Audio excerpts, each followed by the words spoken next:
সকলকে নমস্কার। সকলকে স্বাগত স্বনির্ভর দলের প্রশিক্ষণ চ্যানেলে। তো আমরা এর আগেও অনেক ছোট ছোট বিষয় নিয়ে যারা সংগঠনের সাথে যুক্ত আছি প্রত্যেকেই জেনেছি। তো আজকে আমরা আমাদের ওয়েস্ট বেঙ্গলে একজন বেস্ট দিদিকে পেয়েছি আমাদের সংগঠন নিয়ে কিছু বলার জন্য। তো চলুন আমরা দিদির থেকে শুনে নিই। আমাদের দিদি হচ্ছে নমিতা দি, সবার খুব প্রিয়। যাক, নমস্কার। আমিও খুব গর্বিত যে আজকে অনেকদিন পরে আবার ফিরে পেলাম। অনেকটা দিন সময় চলে গেছে আমাদের মাঝে, হয়তো দেখা হয়নি। হ্যাঁ, একদম ঠিক, আবার আমরা ফিরে আসছি। তো আসবো, সবসময়ই আসবো, আস্তে আস্তে কোনো না কোনো জায়গায় আবার ফিরে আসতে পারবো। তো আজকে ছোট্ট কয়েকটা কথা আমি বলবো, যেটা সত্যি আমার এই মুহূর্তে মনে হচ্ছে যে আমরা আজকে দাঁড়িয়ে আছি কোন জায়গায়। আমরা একেবারে পরিবারের যে দিদিরা রয়েছেন, যে মহিলারা, তাদের অবস্থানটাকে যদি আমরা একটু ভাবি কোনো একটা দিক থেকে, যে দেখো এখন মানুষের কিন্তু খাওয়া, তাদের দৈনন্দিন জীবনযাত্রা, তাদের টাকা পয়সা, তাদের পোশাক আশাক, ঘর বাড়ি, এগুলোর কিন্তু সাধারণভাবে খুব একটা অভাব দেখা যায় না। ঠিক ঠিক এটা দেখেছি। কিন্তু কোনো একটা জায়গা থেকে না আমরা এখনো কারো অন্তরে জায়গা পাচ্ছি না, কেউ কারো অন্তর পর্যন্ত পৌঁছতে পাচ্ছি না। এটা একটা আমাদের কাছে খুব বড় অভাব আছে। খুব একাকিত্ব বোধ হয়। দিনের শেষে স্বামী বাইরে চলে যায়, ছেলে মেয়েরা বাইরে পড়াশোনা করতে চলে যায়। তো এই যে একটা মেয়ে বাড়িতে সারাদিন বসে থাকে, তার নিজের কিন্তু একটা সত্তা রয়েছে, নিজের চিন্তা ভাবনা রয়েছে, নিজের কিছু বলার মানুষজনকে লাগে, কোনো কাজে সহযোগিতা করার জন্য লাগে। তো সেখানে কিন্তু সব ক্ষেত্রে মেয়েরা সব বলতেও পারে না, বলার মতো কাউকে পায়ও না। সারাদিনের শেষে কাজের মাঝে যেটুকু হয় সেটুকু নিজেদের মধ্যে শেয়ার করে।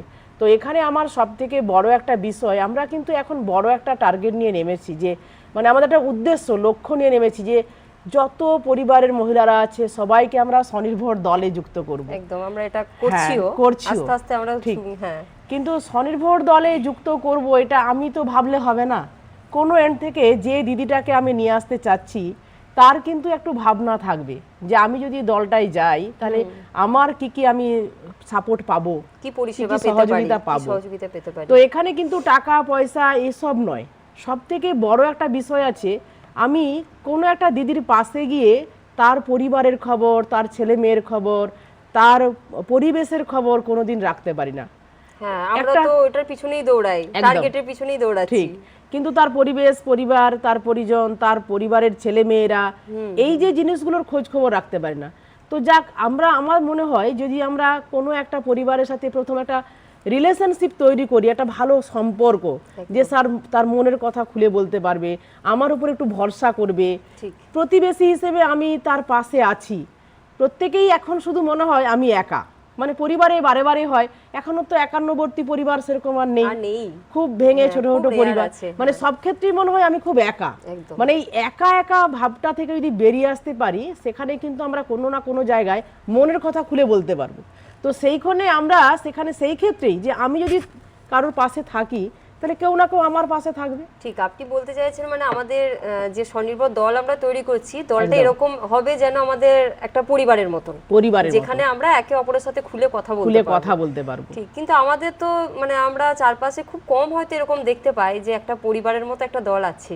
একদম একদম। তো এটার জন্য আপনার কি মনে হচ্ছে আগামী দিনে হবে? হ্যাঁ, অবশ্যই। ও একদিন না একদিন ওই জায়গায় আমরা সবাই আসবো, এটা আমাদের স্বপ্ন। আচ্ছা, আমার তো স্বপ্ন আছে যে আমি ওই জায়গায় একদিন না একদিন আসবো। তো আমি সবাইকে বলি যে দেখো, আমি মজা করে বলি যে দেখো, কারো বরের কিন্তু দুটো বিয়ে নেই, যে আমি বাইরে বেরোলে আমার পরিবারটাকে সামলাবে। কিন্তু এখানে একটা সব থেকে বড় ব্যাপার, যে আমি আমার ছেলেটাকে নিয়ে স্কুলে পৌঁছতে গেলাম, ওই সময় আমার বাড়িটাকেও ছোট বাচ্চাটা আছে, একটা বাচ্চাকে স্কুলে দিতে গেলাম, 8টা বাচ্চা বাড়িতে আছে। আমি পাশের বাড়ি দিদিটার কাছে রাখলে আমি যতটা মা হিসেবে দায়িত্ব নিতে পারি, ওই মেয়েটাও কিন্তু মা হিসেবেই দায়িত্ব নিতে পারবে। এই ভরসাটা কোথাও একটা আমাদের নিয়ে আসতে হবে। আমি যখন আমার পরিবারের একটু একটু করে দায়িত্বটা দিতে পারবো না, তখন ওর পরিবারের দায়িত্ব নিতে পারবো। আমরা একে অপরের উপর যদি পরিপূরক হয়ে থাকি, আমরা আমাদের সুন্দর একটা পরিবেশ তৈরি করতে পারবো। আর আমরা তো যত মনে করি বেশি দল একদম মানেই যে ওই লোনের সময় 10 জন সইটাই আমার দরকার, হ্যাঁ, এটুকুই আমরা ভেবে এটাই থাকি। ভেবেছি, কিন্তু না, আমরা পাশে থাকি না তার কোনো কাজে, তার কোনো ভালো দিনে, তার কোনো খারাপ দিনে, তার পরিবারের কোনো একটা কাজে বেরিয়েছে আমি একটু সহযোগিতা করলাম, ঠিক। মানে একটা ভরসাযোগ্য মানুষ দরকার। একদম একদম। আর সেটা মনে হচ্ছে সব থেকে বেশি কাছাকাছি হবে একটা পাড়ার মধ্যে দুটো মানুষ যদি একটু কাছাকাছি থাকে, তো এখানে ভরসাযোগ্য মানুষ পাওয়া যায়। মানে এখন তো দেখেছি যে মানসিকভাবে অনেকেই কিন্তু খুব মানে কি হয়, খুব জায়গাতে খুব আঘাতপ্রাপ্ত হয়। তো সেখানে মানসিকভাবে যেন একটু সুস্থ পেতে পারি, মানসিক দিক থেকে সুস্থ, এরকম মানুষ আমাদের দরকার। তো সেটা থেকে কিন্তু আমাদের খুব আমরা নিজে শান্তি পাবো যদি আমরা পাশাপাশি কারোর সাথে থাকতে পারি, কেউ আমাদের সাথে থাকে, নিজেদের আলাপ আলোচনা হয়, সব কিছু নিয়ে কথা বলাটা জায়গা তৈরি হয়, এটা খুব সাপোর্ট পাবো। সেখানে স্বনির্ভর দলে শুধু লোন বা টাকা পয়সা এটার মধ্যে আমরা অতটা আশা করছি না, কিন্তু আশা করছি কোনটা, একটা ভালো সমাজ, ভালো সম্পর্ক, সমাজের সঙ্গে একটা ভালো সম্প্রীতি পরিবেশ, ঠিক এইটা পাবো। খুব ভালো লাগলো আপনার সাথে কথা বলে। আগামী দিনে আশা করছি আপনাকে আবার পাবো। তো সকলেরই, আমি জানি এই ভিডিওটা আপনাদের সকলের কাজে লাগবে এবং সকলে বুঝতে পারবেন কেন আমরা এত দল করার জন্য এত উদ্যোগ নিচ্ছি এবং দল তৈরি করার জন্য কেন আমরা সবাই এত ছুটছি। তো সকলকে রিকোয়েস্ট থাকলো সম্পূর্ণ ভিডিওটা দেখার জন্য এবং আপনাদের যারা দিদিরা দলের মধ্যে আছেন তাদের কাছে শেয়ার করার জন্য। সকলকে অনেক ধন্যবাদ। অবশ্যই, নমস্কার।